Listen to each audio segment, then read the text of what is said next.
Welcome to Pioneer Parent Academy. I'm Laura Howard, Community Schools Coordinator, and today I have with me Mr. Tommy Newton, Dean of Admissions with Lyon College, and he's here to share today with us the ins and outs of finding the perfect fit for your college choice as we're getting ready to make those decisions for post-secondary education.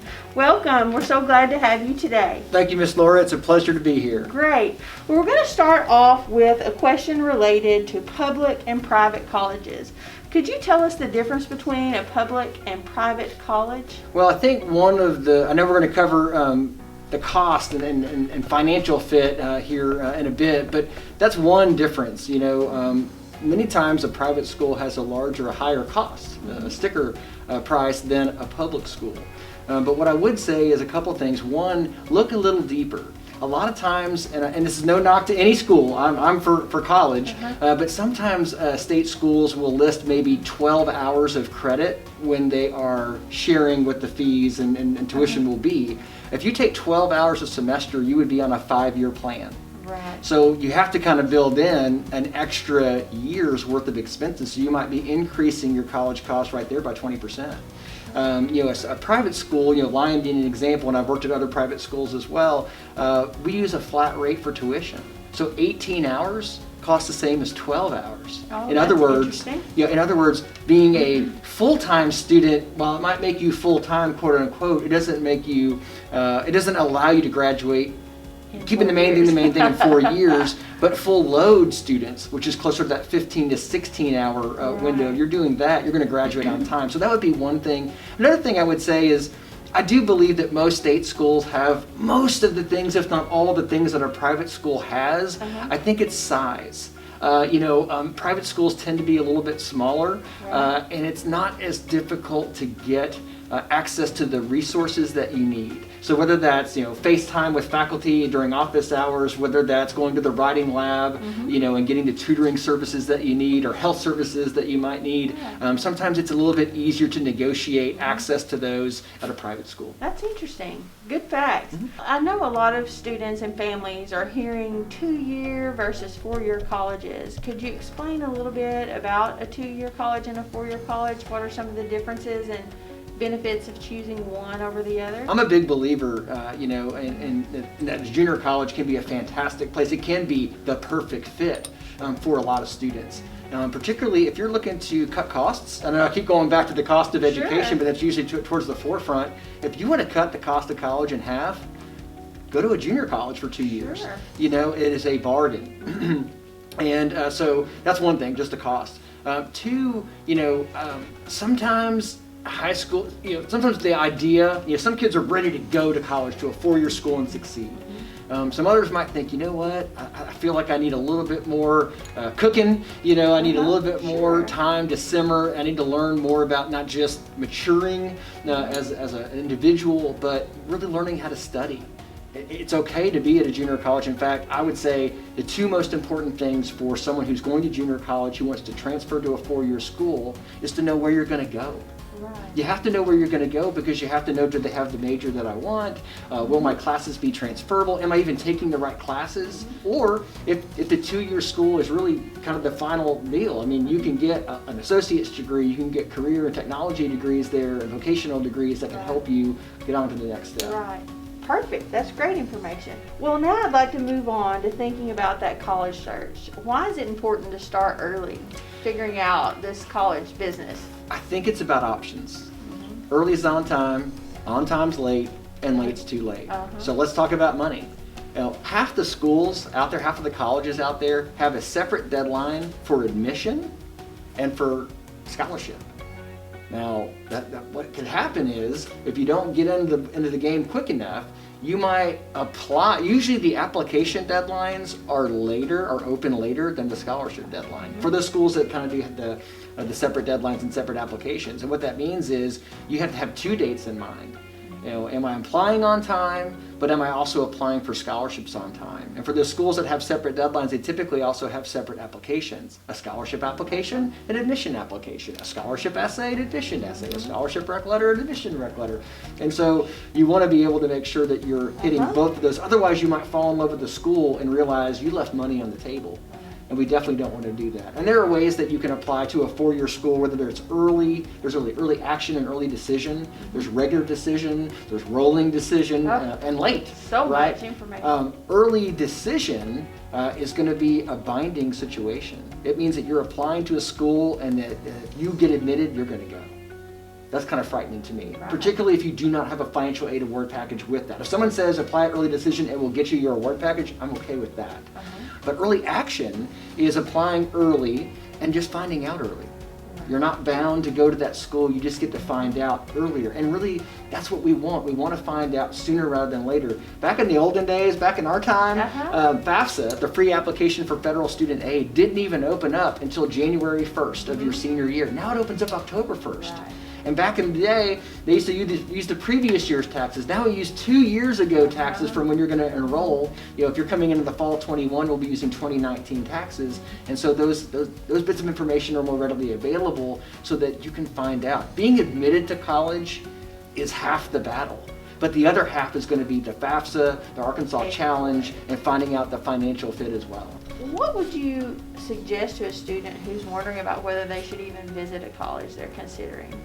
I think that colleges are pretty savvy and have really fancy marketing departments. And so if you are only using the web, if you are only using, those glossy brochures and magazines that come in the mail or that you might get at a college fair, they kind of all start to blend in. They kind of all seem fun and high energy with the music in the background. Right. And so, when you're trying to find there's a lot of different kinds of fit, but feel fit is one of them, right? And feel fit is, you can read all the things, you can feel all these different ways, but then you get to the campus. I don't know if you ever heard a story of someone who scheduled their campus tour and they're all excited and they pulled up and they went, nope, keep going, I don't want to go here. Or maybe another story of maybe your parent was a former student and you're like, oh, I don't want to go here, Mom, please don't make me go here. And then you pull up and the student is like, oh, this is amazing. I can see myself here, And when you visit a school, maybe you get a chance to kick the tires a little bit. Maybe you could observe a class. That would be the best, right? To be able to see a professor in your area of interest, at the very least to see the classroom, to see the class size. Are you more comfortable in a smaller setting where you could kind of, count the number of people on all your fingers and toes? Or would you rather be in a movie theater setting with 300 or 400 or 500 of your closest friends, with grad students checking attendance and so forth? Right. For students that are scheduling college visits, would you suggest that they take time to visit with their professors? Absolutely. I look at that as a chance that if you're going to go buy a house, you want to do a walkthrough. If you're going to buy a car, you want to walk around and kick the tires. And so I think it's really an interesting and awesome opportunity to be able to meet a faculty member that may be able to reaffirm what it is that you think you want to be or what you might want to major in, or maybe challenge that. Let's move on to getting to know our admissions counselor. As you're starting this process, how important is it to get to know your admissions counselor? If you meet a college rep at a college fair, you want to go up to them and say, oh, I love you. I've heard great things about your school, and here, I want to fill out the information card. The opposite of that would be you go to a college fair, you go in with a group of your friends, you try to make sure that someone distracts the rep while you grab the materials and you go. Now, what that would make you is a stealth prospective student. We don't even know you're a prospective student because you didn't fill out a card to let us know. When you fill out a card, again, it's not a commitment. It doesn't mean you have to apply, it doesn't mean you have to go. But you're just kind of raising your hand and saying, I'd like to have a little bit more of a conversation and learn more about the school, learn more about the cost and the offerings and if it's a good fit for me. And so without that, admission reps, admission offices, colleges just have no idea that you're interested. In fact, if you went to a college campus and did a self-guided tour, right? You just walked around the campus yourself. You didn't go for a tour that was an official campus tour. The college has no idea you were there. Some schools would offer you a visitation scholarship. Right? You might get $1,000 for visiting the campus on an official campus tour, but because you just walked around yourself and they didn't know you were there, you wouldn't qualify for that opportunity. So I definitely think demonstrating interest is important. Interesting. Tell me a little bit about holistic admissions and how do you know if a college is practicing that? What holistic admission holds is that you're more than a number, or you're more than two numbers, right? So you're more than your GPA, or you're more than your ACT or SAT score. You're that and a whole lot more. So one of the first things that holistic admission might look at is your curricular choices in high school. what did you take? Were you taking college prep courses? Were you taking college or high school classes that would prepare you to be successful once you got to college? I mean, were you that person that took Algebra 1 in 8th grade? Were you that person that took Spanish 1 in 8th grade or something, I wasn't either one of those, but I'm just saying, they're out there, Yes. But even if it wasn't in 8th grade, were you challenging yourself as a senior? Senior year, did you take government economics, English, and early dismissal? Or you take another math class? Did you take another science class? Those are ways that, you can show in a holistic admission standpoint that you are taking more difficult classes. Are you as a as a high school student taking dual credit? Right. Are you taking classes at UACCB where it's like, whoa, you're making A's and B's in college and you're in high school? Right. Like, that's awesome. So curricular choices would be one thing in holistic admission. The second thing might be recalculating your GPA. Now, you've earned your GPA. It might be weighted and or unweighted on your high school transcript. Bam, there it is. But in holistic admission, some schools would say, remember, you took 7 or 8 classes, but only 5 of them were lab science, social science, foreign language, math, or English. You took an athletic course, you took an arts course, and so not that those aren't important, but they're not always academic, and so you might put those out and then identify the units and then recalculate the GPA. So your transcript GPA might have some extra hundreds on there, but the academic recalculated GPA might be a little bit of an insight to where you are academically. Right. Third thing that we would do in holistic admission might be looking at your test scores, maybe your super scoring. So that's a question to ask colleges. Yes. Do you take a composite score, which is defined as your best score on a given test date, on a given Saturday or on a given ACT test date here in Arkansas at school, or do you super score? And super scoring is where you could take the ACT more than once. You could take it twice, you could take it 5 times, and we just go through, there's 4 sections, we'll go through and find the highest one. If the highest score is the first test, and the highest score in this other section is the last test, we're gonna use all of those. Then ask the question, do you use those for admission and for scholarship? Oh, right, so good there's a point. question there. In addition to curriculum, recalculated GPA, super scoring, or composite scoring of testing, there might be your resume. What have you done outside the classroom during your high school career? Right? Do you have a part-time job? Do you have a full-time job? Do you have to help kind of pay the bills at your house? Do you have to help pay your own way around the house? Do you have to help take care of your siblings? Are you engaged in athletics, arts, leadership, either in the community or in your school? So what you're doing outside the classroom. Here's the thing. Colleges are kind of, we're thinking about leadership in high school, and we want to have a fun and robust and amazing experience in student life in college, right? So we'll look and see folks in high school and go, wow, that person's already doing it. If we could get them here and they could replicate that on our campus, wow, what a vibrant, amazing campus we'll have.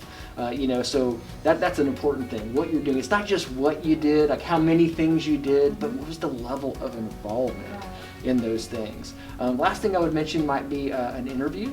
So it's not uncommon in holistic admission to maybe take a 15-minute, 20-minute, 30-minute phone call. Maybe now today FaceTime and all the different virtual ways that we can meet. Sometimes it might even be in person, but a chance to sit down and meet with your admission rep. And if you're going to do that, particularly for holistic admission, you want to do your homework.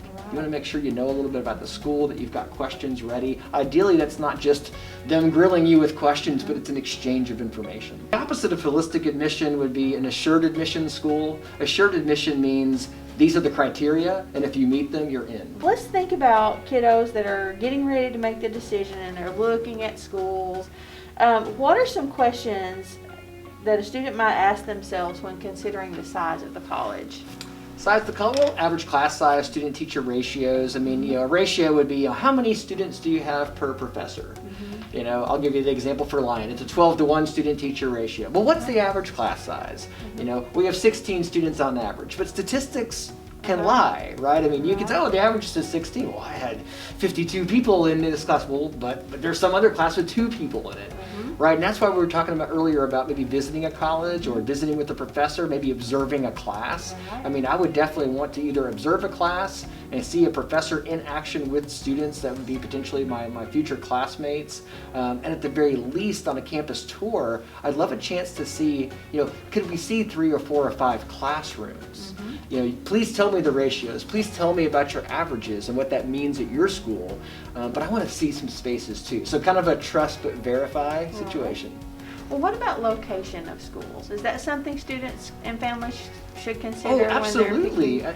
If you do not want an urban campus and you've got to go across red lights and streets and take a taxi or whatever, I mean, that's a pretty, that could be a shocking situation unless that's really what you're looking for. And vice versa, if you're not looking for a rural campus and you think, I'm going to be in the big city, and you end up in Batesville, 10,000 people at Lyon College or UACCB, for some folks, this is the big city, right? We've got some small towns in and around Arkansas and surrounding states where this is a big town, but we've also got folks where this is a tiny little town, and they say traffic. There's no traffic here, So I do think it's important to understand what it is that you're looking for. When it comes back to fit, finding the right fit for a student or the perfect school for a student. In the springtime, I would often hear students talk about, this is going to be my roommate, and this is going to be our setup for living arrangements. What are some things that students need to consider regarding living arrangements with their college choices? Well, do you have to live on campus or not? That's going to be the first question, right? Some colleges require on-campus residency. Sometimes they do that for a couple years and say, underclassmen stay on campus, and once you've earned junior status, you can move off. Some schools might look at your chronological age and say, hey, if you're 20, you get to move off campus. If you're 21, you get to move off campus. Some colleges, believe it or not, are fully residential, and they require on-campus living for 4 years. For students that have special circumstances that disqualify them for federal and state financial aid, what are some tips you would give them to help fund their post-secondary education? Sure. Well, one thing I would say is the students who are achieving the best grades, those demonstrated smarts I mentioned earlier, the stronger your test scores, the stronger your grades, the tougher the curriculum that you take, you may set yourself up for a really generous scholarship opportunity anyway, right, without those other need-based aid opportunities in there. Some schools, I've worked at a few HSIs, Hispanic Serving Institutions, and those are schools that could also be a place that would highly prize students and be able to help fund them as well.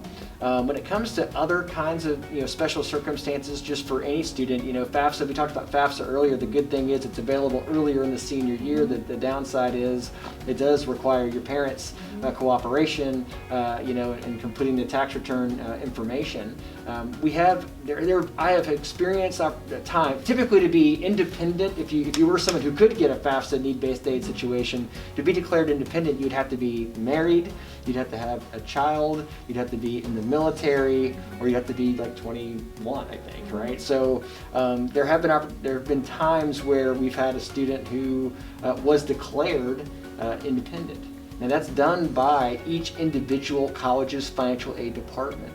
Right. For example, let's say that in 2019, because we're going into fall 21. So if you were going into college fall 21, we're using 2019 taxes. Well, let's say that your family situation was such that in 2019 things were going really well. And then COVID happened, and then unemployment happened, and then all kinds of other things may have happened just overnight and for an extended amount of time, where today your family's situation does not look anything the way it looked a year or two ago. There are special circumstances that could be filed with the Office of Admission at the school that you think you want to go to, and they could potentially change the status or be able to kind of finagle things around a little bit that would be more helpful for your family's current situation. Tell us the difference between in-state and out-of-state tuition. That's something people hear about a lot. What's the difference? It's different with some schools and not with others. It's usually different with state schools, so public schools, and it's usually not so different with private schools, right? So, for example, if you were coming in from out of state, say you were coming from Texas or Missouri or Oklahoma, Louisiana, you were coming into Lyon College. We're a private school.